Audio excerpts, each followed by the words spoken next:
Hello student. आज हम लोग पढ़ेंगे सिग्निफिकेंट फिगर्स। ठीक है, जो सिग्निफिकेंट फिगर्स है ये आपके दोनों जगह पे काम आएगी, फिज़िक्स में भी और केमिस्ट्री में भी। तो स्टार्ट करते हैं। सिग्निफिकेंट फिगर की जो हमें डेफिनेशन दी हुई है हमारी एनसीईआरटी बुक्स के अंदर, वो डेफिनेशन ये है: are meaningful digits which are known with certainty. ठीक है, हमारे पास सिग्निफिकेंट फिगर्स में ऐसी दो फिगर्स होती हैं। ठीक है, एक होती है मीनिंगफुल डिजिट्स और एक होती है plus one which is estimated और अनसर्टेन यानी डाउटफुल डिजिट्स। तो हमारे पास सिग्निफिकेंट फिगर्स में दो डिजिट्स होती हैं, एक होती है एक्यूरेट और एक होती है डाउटफुल डिजिट।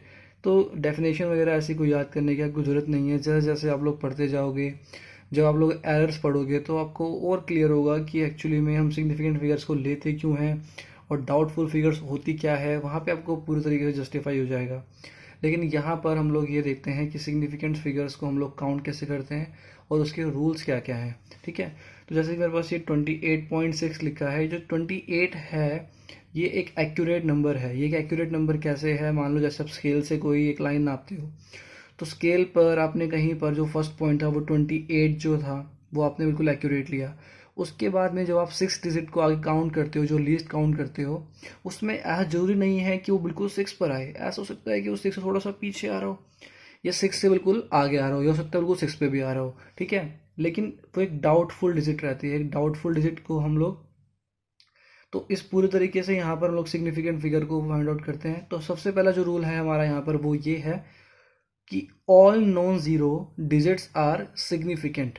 ठीक है, एक नंबर में आप जब कोई वैल्यू देखोगे तो उसमें जितनी भी नॉन ज़ीरो नंबर्स होंगे वो सारे क्या होंगे? सिग्निफिकेंट होंगे। ठीक है, जैसे कि 8.144, तो 8.144 में आप लोग ये देख पा रहे हो कि इसमें सारे के सारे डिजिट क्या हैं? नॉन ज़ीरो हैं। तो हम लोग अगर सिग्निफिकेंट डिजिट काउंट करें तो 1 2 3 4 आई है हमारी।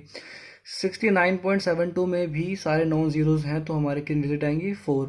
और 33.8999 है यहाँ पर, तो काउंट करेंगे तो 6 डिजिट हैं, सारे नॉन ज़ीरो हैं। तो सिग्निफिकेंट फिगर्स कितनी होगी इसमें? हमारी 6। ठीक है, तो पहले रूल तो हमारा बहुत ही आसान सा था। अब हम लोग आगे चलते हैं। तो आगे नेक्स्ट हमारे पास जो रूल है वो रूल हमें कहता है all zeros between two significant digits are significant. कहने का मतलब ये है कि जो भी ज़ीरोज़, देखो पूरी सिग्निफिकेंट फिगर में हमें सिर्फ एक ही चीज़ कंफ्यूज करती है, वो है ज़ीरो। लेकिन अगर आपका बेसिक कॉन्सेप्ट क्लियर होगा तो आप सारे क्वेश्चन इजी से कर पाओगे। वो मैं आपको दिखाऊंगा, एनसीईआरटी क्वेश्चन आपके आगे रखूंगा और आप उसको करोगे भी। तो अगर हम लोग बात करें all zeros between two significant digits are significant, कह रहा है कि दो सिग्निफिकेंट फिगर्स के बीच में आई हुई जीरो, चाहे वो एक हो, चाहे वो दो हो, चाहे वो कितनी भी हो, दो सिग्निफिकेंट फिगर्स के बीच में आई हुई जीरो को हम लोग सिग्निफिकेंट ही मानते हैं। तो ये दो सिग्निफिकेंट फिगर है और इसके बीच में आई जीरो को भी सिग्निफिकेंट माना जाएगा। तो यहाँ पर सिग्निफिकेंट फिगर कितनी हो गई है हमारी? 3। ठीक है, वो हमने लिख दिया। तो हम लोग आगे चलते हैं। जब हम लोग आगे चलेंगे तो 1.008 यानी ये भी सिग्निफिकेंट फिगर है और ये भी सिग्निफिकेंट फिगर है, तो इसके बीच में आई जीरो भी क्या होंगी? सिग्निफिकेंट होंगी। तो हम लोग अगर काउंट करें तो टोटल कितनी सिग्निफिकेंट वैल्यू है यहाँ पर, कितनी फिगर्स हैं यहाँ पे? 4। तो हमने 4 लिख दिया। अब हम लोग आगे बढ़ते हैं। तो ये जो दो हमारे पास पॉइंट आने वाले हैं ये इसके सबसे ज़्यादा इंपॉर्टेंट पॉइंट हैं, तो प्लीज़ इन दो अच्छे से समझना और अच्छे से इनको ध्यान रखना। पहले हम लोग बात करते हैं इनिशियल जीरो की। इनिशियल जीरो, इनिशियल का मतलब आप सभी को पता है, इनिशियल का मतलब क्या होता है? शुरुआती, जहाँ से शुरुआत हुई है। तो इनिशियल जीरो अगर हम लोग देखें तो जैसे कि इनिशियल जीरो को कब सिग्निफिकेंट माने और कब सिग्निफिकेंट ना माने, वो एक रूल है यहाँ पर, वो हमें देखना है। कि इसने बोला है preceding to first non zero digit are not significant. ठीक है, अगर हम लोग बात करें कि फर्स्ट नॉन जीरो, तो अगर आप इस डिजिट में देखो तो फर्स्ट नॉन जीरो क्या है? 4। तो 4 से पहले आई जितनी भी जीरो, चाहे वो पॉइंट से पहले हो चाहे वो पॉइंट के बाद में हो, फर्स्ट नॉन जीरो से, फर्स्ट सिग्निफिकेंट फिगर से पहले आई जितनी भी जीरोज हैं वो सब सिग्निफिकेंट फिगर्स में नहीं आती है। ठीक है, आई होप समझ गए होगे आप। तो इसमें टोटल सिग्निफिकेंट फिगर कितनी हो गई? 3। ठीक है, तो आगे हम चलें तो यहाँ पर फर्स्ट नॉन जीरो नंबर कौन सा है? 5। तो इसके पहले आई जीरो जो है वो सिग्निफिकेंट फिगर में काउंट नहीं होगी। तो यहाँ पर टोटल सिग्निफिकेंट फिगर कितनी मिली हमें? 1 2 3 4। ठीक है, तो हमने 4 लिख दिया। बहुत ही सिंपल सा था ये, ज़्यादा कोई मुश्किल नहीं था। लेकिन जो नेक्स्ट आता है उसको आपको समझना पड़ेगा और बहुत ही अच्छे तरीके से समझना पड़ेगा, ठीक है। अदरवाइज ये आपको बहुत दिक्कत करेगा। जैसे कि हम बात कर रहे हैं एंडिंग ज़ीरोज़ की, लास्ट में जो ज़ीरो लगती हैं उनकी। तो जो एंडिंग ज़ीरोज़ हैं उनको किस तरीके से हम लोग सिग्निफिकेंट माने और ना माने, तो उसके लिए दो रूल हैं इन दी एंड। एक तो वो ज़ीरो बिल्कुल एंड में होनी चाहिए, बिल्कुल कहाँ होनी चाहिए, एंड में होनी चाहिए, बिल्कुल एंड में होनी चाहिए। और जो दूसरा उसको बहुत ज़रूरी इंपॉर्टेंट एलिमेंट है सिग्निफिकेंट बनाने के लिए, वो है आफ्टर डेसिमल। एंड में हुई ज़ीरो और आफ्टर डेसिमल के बाद हुई तो ही हम उसको सिग्निफिकेंट फिगर बोलेंगे, अदरवाइज उसको सिग्निफिकेंट फिगर नहीं कहा जाएगा। जैसे कि ये देखो, मैं आपके एग्जांपल रखता हूँ 5600। 5600 जो है, डेसिमल कहाँ है इसमें, डेसिमल इसमें यहाँ है। तो अगर मैं डेसिमल यहाँ लगाता हूँ तो ये एंड की ज़ीरो तो है, मेरा एक रूल तो ये फॉलो कर रही है, लेकिन ये क्या मेरा दूसरा रूल फॉलो कर रही है, ये केमिस्ट्री का जो हम लोग कहते हैं कि आफ्टर डेसिमल, ठीक है। तो आफ्टर डेसिमल नहीं है, ये बिफोर डेसिमल है, तो ये ज़ीरो सिग्निफिकेंट ज़ीरो नहीं, सिग्निफिकेंट ज़ीरो नहीं है, सिग्निफिकेंट फिगर में काउंट नहीं होगी, तो ये भी काउंट नहीं होगी, ठीक है। क्यों ये वाली काउंट क्यों नहीं होगी, क्योंकि सिग्निफिकेंट के लिए जो ज़ीरो अगर हमें बनानी है तो उसके लिए रूल होते हैं। रूल क्या होते हैं कि ज़ीरो को सिग्निफिकेंट फिगर्स के बीच में आना चाहिए, लेकिन यहाँ बीच में नहीं आ रही, ठीक है। और दूसरा रूल जो अभी हमने देखा कि वो एंड में होनी चाहिए और आफ्टर डेसिमल होनी चाहिए, तो यहाँ पर सिग्निफिकेंट फिगर कितनी है हमारे पास, सिर्फ दो। अब यहाँ आते हैं 3.60, ये ज़ीरो एंड में भी है और डेसिमल के बाद में भी है, तो ये क्या कहलाई जाएगी, सिग्निफिकेंट। तो ये सिग्निफिकेंट और दोनों सिग्निफिकेंट रूल कितने होंगे, 3। अब आते हैं यहाँ पर, ये बहुत ही इंटरेस्टिंग है और सबसे इंपॉर्टेंट भी है, 300.0 पॉइंट के बाद में, डेसिमल के बाद में ज़ीरो आई है और एंड पर भी है, तो हम इसको क्या बोलेंगे, सिग्निफिकेंट, ठीक है भाई। सिग्निफिकेंट, ये भी सिग्निफिकेंट, इन दोनों सिग्निफिकेंट के बीच में आई हुई दोनों जीरोस भी क्या कहलाई जाएंगी, सिग्निफिकेंट कहलाई जाएंगी, ठीक है। तो टोटल यहाँ पर हमारे पास कितनी सिग्निफिकेंट फिगर्स हो गई, 4 सिग्निफिकेंट फिगर्स हो गई, ठीक है। तो ये है हमारा सिग्निफिकेंट के लिए। आगे चलते हैं, इसमें एक रूल और है, अभी वो जान लेते हैं, ठीक है। धीरे धीरे जब आप पढ़ते जाओगे तो कुछ कुछ बातें आपको और भी नई नई पता चलती जाएंगी इसके बारे में। बाकी मैंने आपको बिल्कुल क्लियर कंसेप्ट बता दिया है जो अभी आपके सिलेबस में आने वाला है, ठीक है। नेक्स्ट हमारा एक रूल तो नहीं कह सकते इसको, बट फिर भी हम जान लेते हैं, power of 10 is not significant. समझ रहे हो आप मेरी बात को, आप कोई भी वैल्यू अगर लिखते हो जैसे कि 3.9 है इंटू 10 की पावर 26 है, तो जो उसमें 10 की पावर 26 है उसको हम लोग सिग्निफिकेंट काउंट नहीं करेंगे, सिर्फ उसके पहले जो वैल्यू है हम उसी को देखेंगे क्या वो सिग्निफिकेंट है या नहीं, ठीक है। तो ये हम जान लेते हैं। जैसे कि मैं इसका एग्जांपल एक और लिख देता हूँ आपके आगे। मान लो 3.912 इंटू 10 की पावर 18 है, तो यहाँ पर सिग्निफिकेंट फिगर कितनी होंगी, सिर्फ इन्हीं को ही काउंट किया जाएगा और वो कितनी है, 4, ठीक है। ये सिग्निफिकेंट फिगर में नहीं आएगी। एक चीज़ और जो मैंने यहाँ पे अभी नहीं लिखी हुई, लेकिन आप लोग लिख लेना, जो कांस्टेंट वैल्यूज होती हैं, ठीक है, जैसे कि एवोगैड्रो है, प्लैंक कांस्टेंट है, ये सब चीज़ें जो कांस्टेंट वैल्यू होती हैं, ठीक है।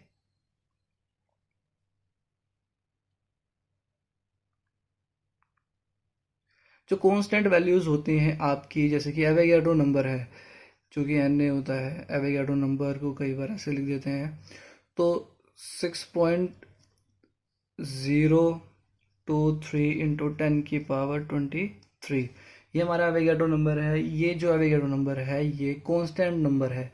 तो कांस्टेंट नंबर जो होते हैं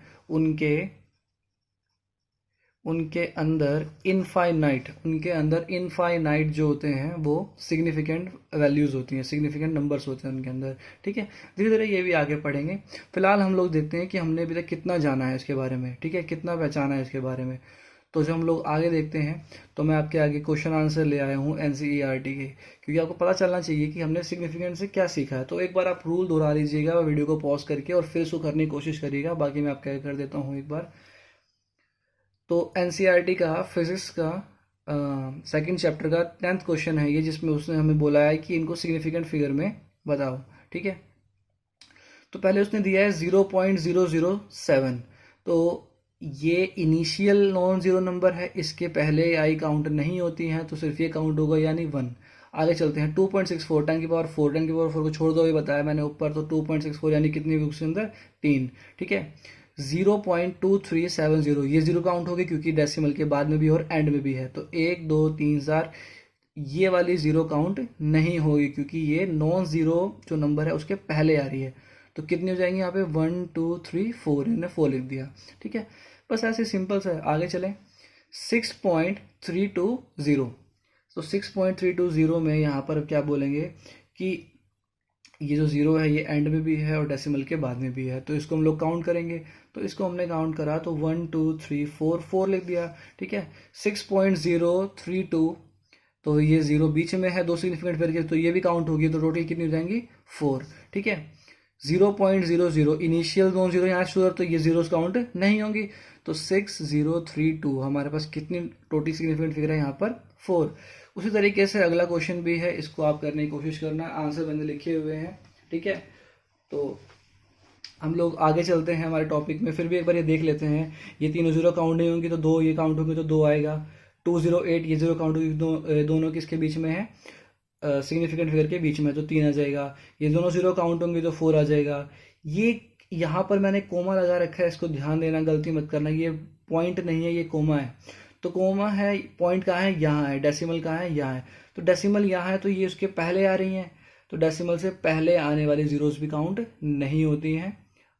ठीक है, जब तक वो सिग्निफिकेंट फिगर के बीच में ना हो। तो यहाँ पे सिग्निफिकेंट फिगर कितनी हो जाएंगी हमारी, ओनली 3। आगे चलते हैं, तो ये पॉइंट के बाद एक जीरो लगा दिया है उसने, तो जीरो लगाने के बाद ये एंड की डिजिट भी बन गई है और पॉइंट के बाद की जीरो भी बन गई है, तो ये सिग्निफिकेंट फिगर बन जाएगी। तो इनके बीच में आई दोनों जीरो भी सिग्निफिकेंट फिगर बन जाएगी क्योंकि ये एक सिग्निफिकेंट फिगर है, तो टोटल कितनी हो जाएंगी यहाँ पर 4।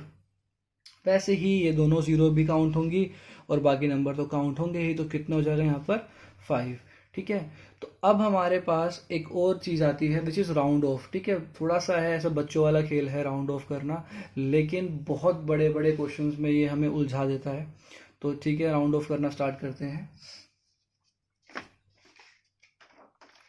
तो राउंडिंग ऑफ में सबसे पहले हमें कुछ रूल जानने हैं कि राउंडिंग ऑफ होता क्या है। देखो, जब आप अब से पहले बहुत सारे न्यूमेरिकल आपने ऐसे किए होंगे 9th क्लास में 10th क्लास में, जिसमें वैल्यूज़ कुछ ऐसी आती हैं जो कि नॉन टर्मिनेटिंग होती है, चलती जाती हैं, या फिर बहुत लंबे लंबे टाइम पर जाकर रुक जाती हैं वैल्यूज़ पॉइंट के बाद में, तो हम उस अपनी तरफ से टीचर्स राउंड ऑफ करके लिख देते हैं। ठीक है, लेकिन यहाँ पर किसी की भी नहीं चलेगी, यहाँ पर चलेंगे रूल्स जो कि टीचर्स आपको बताएंगे, समझाएंगे, मैं आपको बता रहा हूँ, वही रूल आपको फॉलो करने हैं और उसी के हिसाब से आपको राउंड ऑफ करना है। ठीक है, तो स्टार्ट करते हैं राउंड ऑफ करना। तो राउंड ऑफ सबसे पहले मेरे पास लिखा हुआ है, देखो कोई बड़ी लैंग्वेज नहीं है, कुछ सिंपल से लिखा हुआ है। मेरे पास एक नंबर है 2.534, मेरे पास एक नंबर है, उसको मुझे राउंड ऑफ करना है, राउंड ऑफ 2.534 टू 3 डिजिट। मेरे को इसको 3 सिग्निफिकेंट फिगर में राउंड ऑफ करना है। ठीक है, तो मैं इसको 3 डिजिट में राउंड ऑफ करूंगा। तो सबसे पहले जो 2 डिजिट आपको लिखनी है उसमें बिल्कुल भी नहीं सोचना, तो पहले 2 आएगा, लिख दिया, पॉइंट आया, डेसिमल लगाया आपने, 5 लिख दिया। ठीक है, लेकिन जब आप लोग अपनी लास्ट डिजिट लिखोगे यानी थर्ड डिजिट, क्योंकि 3 डिजिट तक करना है, तो थर्ड कौन सी आपकी, ये बनेगी थर्ड। ठीक है, तो इस पर जब आओगे तो आपको चेक करना है जो आपको डिजिट छोड़नी है इसके बाद, क्या वो 5 है या वो 5 से बड़ी है या वो 5 से छोटी है। ये 3 चीज़ चेक करनी, क्या वो 5 है या वो 5 से छोटी है या वो 5 से बड़ी है। अगर वो 5 से छोटी है तो ये डिजिट आपकी जो आपको थर्ड लिखनी है वो आप एज इट इज़ लिख दोगे, आप उसमें कुछ भी चेंज नहीं करोगे। ठीक है, आगे एग्जाम्पल देते हैं। राउंड ऑफ करना है 6.436 को कितने में, 3 डिजिट में, तो 6 पहले डिजिट लिख दिया मैंने, 4 लिख दिया। अब ये जो लास्ट डिजिट मुझे लिखनी है, मुझे इसके लिए अगला चेक करना पड़ेगा। अगला क्या है, 5 नहीं है, 5 से बड़ा है, तो 5 से बड़ा है तो हम इस डिजिट में एक ऐड कर देंगे और 1 ऐड करके यहाँ पे क्या आ जाएगा 4। तो अब मेरे ये डिजिट 3 तक राउंड ऑफ हो गई है। अगला चलते हैं, 6.4367 को मुझे राउंड ऑफ करना है टू 4 डिजिट, यानी कितने डिजिट में करना है, 4 डिजिट में करना है। ठीक है, तो फर्स्ट लिख दिया, सेकंड लिख दिया, थर्ड लिख दिया, कोई दिक्कत नहीं है। लेकिन जब मैं 4 पे आऊँगा तो मैं आगे चेक करूँगा कि क्या मुझे जो 4th डिजिट है वो आगे बढ़ानी है या नहीं बढ़ानी है। ठीक है, तो अब आपने यहाँ पर देखा कि मैंने 6.436 लिखा हुआ है और आपके दिमाग में तुरंत चलने लगा होगा, अरे सर अभी तो आपने बताया था कि जो अगली डिजिट जिसको हम लोग टर्मिनेट नहीं कर रहे हैं, जिसको हम लोग सिग्निफिकेंट फिगर में नहीं लिख रहे हैं, उसको देखना पड़ता है। तो आप बिल्कुल सही सोच रहे हो। अगर आपने ऐसा सोचा है तो उसको देखना है यहाँ पर, और ये नहीं लिखना है, हमें लिखना है 6.43। ये 7 है, ये क्या है 7, तो 5 से बड़ा है तो इसमें एक ऐड कर देंगे, यानी यहाँ पर क्या आ जाएगा 7। ठीक है, वेरी गुड। आगे चलते हैं, राउंड ऑफ करना है 7.432 को कितने डिजिट में, 3 डिजिट में। ठीक है, तो 7.432 है हमारे पास, तो 3 में करना है, तो 7 को 7 4 4, लेकिन जब इसको लिखेंगे तो जिसको छोड़ना है उसको चेक करना है कि ये 5 से छोटी है। 5 से छोटी है तो एज इट इज हमने 3 लिख दिया जो हमने ऊपर किया था। ठीक है, तो अब आगे चलते हैं। ये तो थी बात कि जब 5 से छोटी वैल्यू हो या 5 से बड़ी वैल्यू हो तो क्या करें। अब हम आगे चलते हैं कि अगर 5 लिखा हो तो क्या करें। ठीक है, जैसे कि ये है 7.4351, इसको हमने करना है 3 डिजिट के अंदर। तो अब मैं आपको सिंपल सी बताता हूँ कि जैसे 3 डिजिट 7 लिख दिया, 4 हमने यहाँ पे एज इट इज लिख दिया। अब इस 3 के बाद आपने 5 देखा, अब आप क्या करोगे, तो आप देखोगे 5 के आगे का नंबर। अगर 5 के आगे कुछ भी आता है 1 2 3 4, तो भी इसमें आप एक ऐड करोगे। ठीक है, जो आप 5 से बड़ी डिजिट के लिए कर रहे थे वो भी यहाँ करोगे। अगर 5 के आगे कोई वैल्यू आती है लाइक 1 2 3, तो इसमें आपने ऐड किया है 4। आगे मैं कुछ और एग्जांपल देता हूँ, 7.4352, तो मैंने कितने डिजिट में करना है, यहाँ पे 3 में राउंड ऑफ करना है, तो 7 का 7 लिखा है एज इट इज। ठीक है, 4 का 4 लिखा है मैंने एज इट इज। लेकिन जब मैं 3 को राउंड ऑफ करने लगूंगा तो मैं देखूंगा कि 5 है उसके आगे, और 5 के आगे भी एक नंबर है, तो मैं इसमें 1 ऐड करके यहाँ पे 4 लिखूंगा। इसके आगे भी एक नंबर है 5 के आगे, तो यहाँ पर भी एक ऐड होगा और यहाँ पर भी क्या आएगा 4 आएगा। ठीक है, तो समझ गए हो गया आप। अगर 5 लिखा है तो उसके आगे नंबर चेक करो। ठीक है, तुरंत मेरे ये बोल रही है आपके दिमाग में फिर एक और बात आई होगी, अगर 5 ही है सर, तो अगर 5 का है कुछ और नहीं है, 0 है, या 0 भी नहीं है, कुछ और कुछ भी नहीं है, तो क्या करें। ठीक है, तब भी हमारे पास एक रूल है। सॉरी, यहाँ पे थोड़ी सी काटा पीटी हो रखी है, जी हाँ काटा पीटी। तो ऑड, अगर आपके पास नंबर है, कौन सा नंबर है, अगर आपके पास ऑड नंबर है और सिर्फ 5 आया हुआ है और 5 के आगे 0 है या 5 के आगे कुछ भी नहीं है, तो आपको क्या करना है, जैसे कि यहाँ पर आपको दिख ना रहा हो तो मैं कर देता हूँ 7.435। अब 5 के आगे कुछ नहीं है और आपको राउंड ऑफ करना है इसको कितने डिजिट में, 3 डिजिट में राउंड ऑफ करना है। ठीक है, कितने में करना है, 3 डिजिट्स में। तो मैं यहाँ पे लिख देता हूँ कि 7 तो एज इट इज आ जाएगा। ठीक है, उसके बाद में 4 भी एज इट इज आ जाएगा, लेकिन जब 3 को राउंड ऑफ करना है तो आपको ये देखना है कि वो अगर 5 क्या है कुछ नहीं है, कि वो इवन है या ऑड है। अगर वो नंबर ऑड है तो उसमें 1 ऐड कर दो, अगर वो नंबर ऑड है तो उसमें 1 ऐड कर दो। ठीक है, अब चलते हैं इवन वाले पे। ठीक है, चलो ऑड के 2 एग्जांपल और कर लेते हैं कि मान लो 6.435 है मेरे पास। ठीक है, और यहाँ पर एक और 5 है, इसको राउंड ऑफ करना है 1 2 3 4 डिजिट में। आपको किस में राउंड ऑफ करना है, 4 डिजिट्स में। तो भाई 4 डिजिट में कर लो, 6 as it is, 4 as it is, 3 as it is. यहाँ पर आके हम लोग फंस जाते हैं 4 डिजिट में। कुछ नहीं फंसना, 5 है सर, 5 है, 5 से बड़ा नहीं छोटा नहीं है, 5 क्या है कुछ नहीं है, 5 क्या है कुछ नहीं है, तो नंबर देखो, ये नंबर क्या है, नंबर कैसा है, ये इवन है कि ऑड है, ये नंबर ऑड है। अगर नंबर ऑड है तो इसमें क्या ऐड करना है, 1 ऐड करना है, यहाँ पे क्या लिख देंगे 6। ठीक है, सिंपल। अगर इवन है तो क्या करें, अगर 7.42 के बाद 5 है तो क्या करें, तो कुछ मत करो 7.42 ही लिख दो। ठीक है, कुछ मत करो 7.42 ही लिख दो। 6.44 है, आगे 5 के है, उसके आगे 0 है, कुछ भी नहीं है, तो राउंड ऑफ करना है आपको 3 डिजिट में। तो आप क्या करें, कुछ मत करो, 6.44 ही इसको लिख के छोड़ दो। ठीक है, तो ये आपके राउंड ऑफ के कुछ रूल थे। जैसे कि यहाँ पे नीचे एग्जांपल मैंने और लिए हुए हैं। राउंड ऑफ करना है 6.4306 को। ठीक है, 6.4306 को राउंड ऑफ करना है किसके अंदर, 4 के अंदर। ये कुछ ऐसी इंपॉर्टेंट चीज़ें हैं जो आपको जब बहुत डीपली स्टडी करते हो, आप बुक को बहुत अच्छे से एनालाइज करते हो या फिर काफ़ी टीचर्स की वीडियोस देखते हो, तो उसमें कहीं जाके आपको ये सारी चीज़ें मिलती हैं। ठीक है, तो यहाँ पर ज़रा ध्यान देना कि यहाँ पे हो क्या रहा है। तो 6.4306 है, उसको राउंड ऑफ करना है 4 डिजिट तक, तो 6 आ जाएगा, सेकंड भी आ जाएगा, थर्ड भी आ जाएगा। 0 है, 0 क्या है 6 है, 6 के आगे यहाँ पर 0 था तो मैंने 0 में 1 ऐड कर दिया, तो यहाँ पर कितना आ जाएगा मेरा 1 आ जाएगा। ठीक है, सिंपल सा है। तो आप बोलोगे सर ये तो बहुत सिंपल था, आप क्या कह रहे हो कि मतलब बहुत ढूंढने के बाद मिलता है ये सब। तो मैं आपको एक क्वेश्चन देता हूँ कि मान लो 6.4397 है, इसको आपको राउंड ऑफ करना है 4 डिजिट तक। तो 4 डिजिट कहाँ पड़ेगी, 9 पर पड़ेगी। कहाँ आएगी, 9 पर। ठीक है, तो अब आप क्या करोगे, जब आप इसको 1 देते हो, ठीक है, क्योंकि ये 7 है तो आप इसको 1 दोगे तो ये कितना बन जाएगा, 10 बन जाएगा। कितना बन जाएगा, 10 बन जाएगा। तो 6.4310 लिखोगे क्या? अगर आप ये लिखते हो 6 as it is, 4 as it is, 3 as it is और 9 की जगह आप क्या लिखते हो, 10 लिखते हो, तो जरा इसमें सिग्निफिकेंट नंबर काउंट करना। ये पॉइंट के बाद में आया हुआ 0 है तो ये काउंट होगा 1 2 3 4 5, लेकिन करना कहाँ था आपको, राउंड ऑफ 4 तक, तो ये तो आएगा ही नहीं। तो अब आप में से कई बच्चे ये सोच रहे होंगे कि हम लोग एक काम करते हैं कि हम लोग 0 को छोड़ देते हैं। चलो भाई, मैंने आपकी बात मानी, मैंने 0 को छोड़ दिया 4 डिजिट तक लाने के लिए। क्या आप इस डिजिट को और इस डिजिट को कंपेयर करो, क्या हमने एक इंसाफ किया? ये तो ना इंसाफी हुई कि भाई 397 था और हम उसको 31 लिख के बैठे हैं। ठीक है ना, तो यहाँ पर एक छोटा सा रूल है, उसमें हमें क्या करना होता है कि आप एग्जाम्पल करना तो आपको और अच्छे से क्लियर हो जाएगा। ये जो 9 था, जैसे हम लोग डेसिमल जैसे हम लोग 1 कैरी करते हैं, तो यहाँ पर जो 10 बना उसको मैंने इधर 1 आगे ऐड कर दिया इसके अंदर, तो ये बन गया 4 और यहाँ पर आ गया मेरा 0। ठीक है, तो अब अगर काउंट करोगे तो 6.440, तो कितने डिजिट बन गए यहाँ पर? अगर हम लोग देखें तो 4 तक राउंड ऑफ हो गया, और 397 को मैंने क्या लिख दिया यहाँ पे, 40 भी लिख दिया, जो कि बहुत ज़्यादा क्लोज है।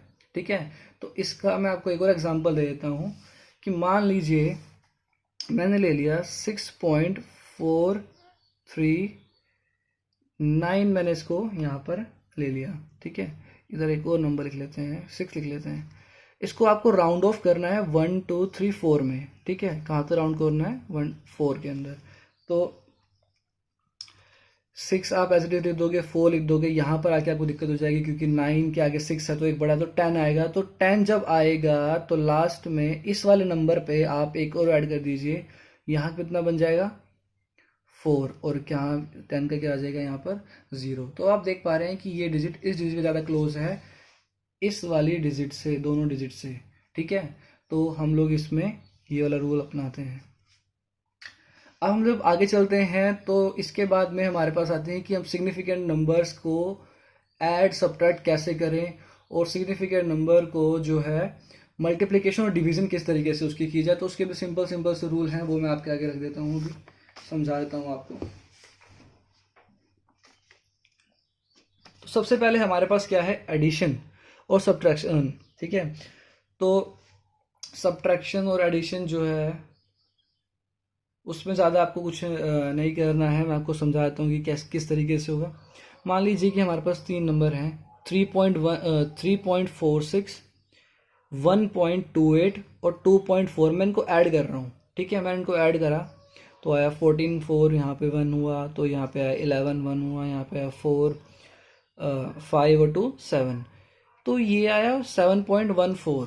ठीक है, जरा आप एक बार सोच के देखिए कि IIT JEE में आपसे ये क्वेश्चन क्यों पूछेगा, क्यों पूछने वाला है आपसे ये क्वेश्चन। ये तो नर्सरी में सिखाया होगा मेरे हिसाब से आपको, या फर्स्ट सेकंड क्लास में सिखाया ही होगा कि किस तरीके से इनकी अडप करा जाए। तो यहाँ पर एक छोटा सा रूल आपको ध्यान रखना है, वो रूल ये है कि अगर जब आपका आंसर आता है तो आप ये चेक करें कि जिन 3 या 4 या 2 डिजिट को आपने ऐड किया है उसमें डेसिमल के बाद सबसे कम सिग्निफिकेंट नंबर, सबसे कम सिग्निफिकेंट वैल्यू किस में है। तो आप देख पाएंगे कि 2.4 में डेसिमल के बाद कितनी है, 4, यानी 1 है। डिजिट कितनी है, 1। तो जो आपका आंसर होना चाहिए उसमें भी डेसिमल के बाद सिर्फ एक ही वैल्यू होनी चाहिए, सिर्फ एक ही सिग्निफिकेंट नंबर होना चाहिए। ठीक है, तो 7.14 करेक्ट नहीं है, करेक्ट। अब आपको इसको राउंड ऑफ करना है, डेसिमल के बाद एक लिखना है, सिर्फ डेसिमल के बाद एक, वन लिखने का मतलब वन नहीं लिखना, आपको एक नंबर, एक सिग्निफिकेंट नंबर लिखना है, ठीक है। तो यहाँ पर मैं इसको राउंड ऑफ करने जब लगूंगा तो मैं ये देखूंगा 7 तो इट इज आ जाएगा। जब मैं इसको लिखूंगा 1 को तो मैं देखूंगा कि उसके आगे 5 है या नहीं, तो उसके आगे 5 जो है वो उससे 5 की वैल्यू से छोटा है 4, तो 1 जो है वो यहाँ पर एज इट इज आ जाएगा। तो मैंने यहाँ पे रूल लिखा हुआ है, less significant value, less significant figure after decimal. आपको ये देखनी है जो आपने फिगर्स ऐड करी हैं उसमें लेस सिग्निफिकेंट वैल्यू कौन सी है, उसके बाद डेसिमल के बाद देखना है कि कितना कम है, ठीक है। तो डेसिमल के बाद कितना था, उसमें सिर्फ एक था, कितना था, एक। तो so after decimal should be 1 significant value. तो जो आपका जो आंसर होगा that should have one significant value after decimal, ठीक है। एक और एग्जांपल कर लेते हैं, 2.84 है, 3.42 है और 0.1 है मेरे पास। जब मैं इनको ऐड करूंगा तो मेरा आंसर आएगा 6.36, विच इज़ नॉट करेक्ट। क्यों करेक्ट नहीं है, क्योंकि इन सब में से डेसिमल के बाद में जो सिग्निफिकेंट फिगर है वो इसमें है कम, और वो कितनी कम है, वो एक कम है, सॉरी, तो वो कितनी है, एक है। बाकी सब में कितनी है, दो है, इसमें कितनी है, एक। तो जो मेरा आंसर होगा, जो आपका आंसर होगा उसमें आंसर में आपको सिग्निफिकेंट वैल्यू में जो लिखना है डेसिमल के बाद वो कितना लिखना है, 1 लिखना है। तो 6.36 यानी यहाँ पर मुझे सिर्फ एक ही वैल्यू चाहिए डेसिमल के बाद, तो मैं इसको राउंड ऑफ करूंगा तो जो 6 तो एज इट इज आ जाएगा। तो इसको राउंड ऑफ करने के लिए 6 है, फिर वही रूल 6 है तो यहाँ पर एक ऐड कर देंगे, यहाँ पे कितना आ जाएगा, 4 आ जाएगा।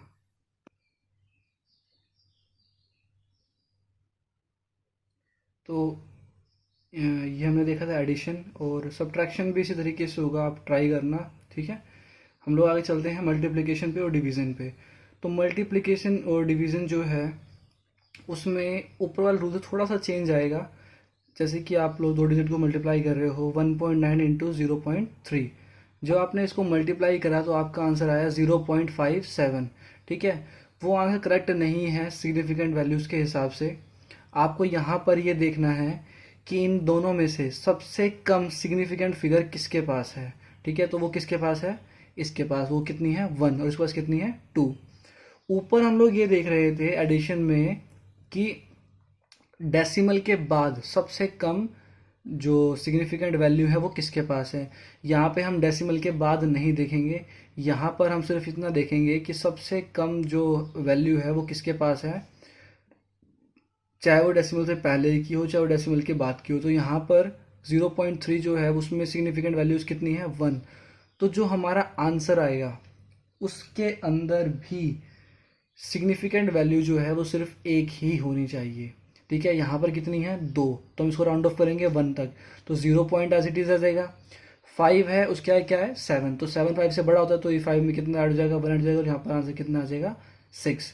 तो अगर जो सिग्निफिकेंट वैल्यू है जिसको हमने मल्टीप्लाई किया है वो सबसे कम है, और सबसे कम कितनी है, 1, ठीक है। So answer should have 1 significant figure, पूरा आंसर, पॉइंट के बाद नहीं, इसको ध्यान रखना। डेसिमल के ऊपर वाला जो हम कर रहे थे एडिशन में उसमें हम लोग डेसिमल के बाद की बात कर रहे थे, यहाँ पर पूरे आंसर के अंदर, ठीक है। तो एक क्वेश्चन जो है मैं आपको बताना चाहता हूँ, एडवांस 2014 के पेपर में आया हुआ था, 4 नंबर का आपका क्वेश्चन था।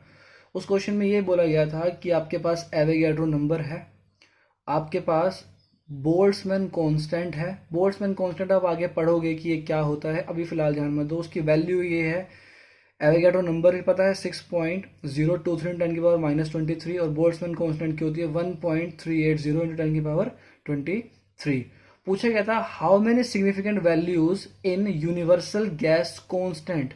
अब अभी आप ये सोच रहे होंगे कि क्या दे दिया और क्या पूछ लिया, लेकिन जब आप आगे पढ़ोगे तो आप जानोगे कि यूनिवर्सल कांस्टेंट जो होता है, सॉरी यूनिवर्सल गैस कांस्टेंट जो होता है वो होता है R, और उसकी वैल्यू निकलती है Avogadro number multiply by Boltzmann constant, ठीक है। तो अगर आप इन दोनों 10 की पावर को देखो और इनको मल्टीप्लाई करोगे तो ये जो है सिग्निफिकेंट फिगर में काउंट नहीं होगी, तो उसको छोड़ दीजिए।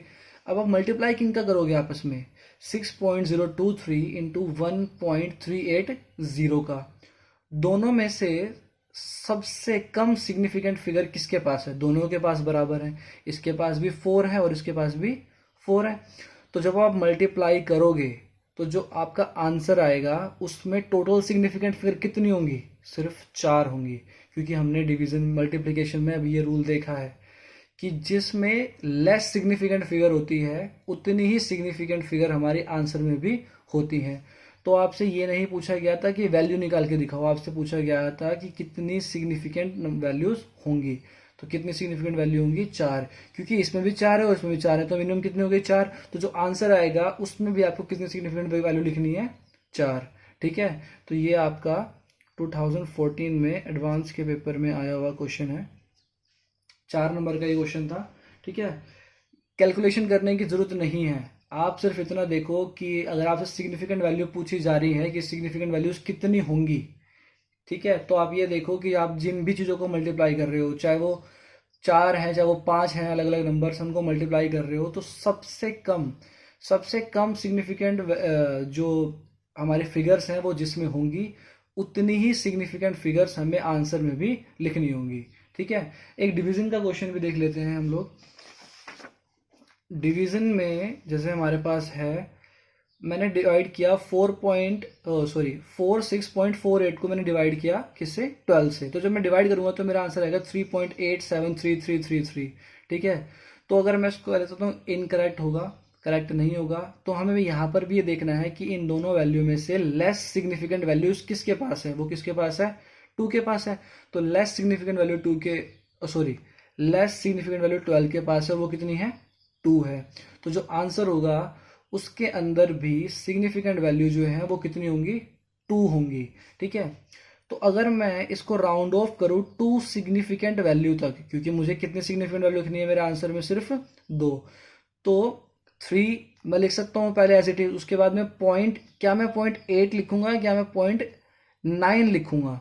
ठीक है, वो आपको सोचना है। देखो 7 है तो 5 से बड़ा है, तो यानी 8 का भी क्या हो जाएगा यहाँ पर? 9 हो जाएगा। तो 3.8 भी करेक्ट नहीं है, यानी क्या करेक्ट है? 3.9। ठीक है, एक और एग्जांपल दे देते हैं। मान लो मैंने 24.48 को डिवाइड किया 12 से। ठीक है, तो मेरा आंसर कितना आया? 2.04। इसमें सिग्निफिकेंट वैल्यू कितनी है? 3।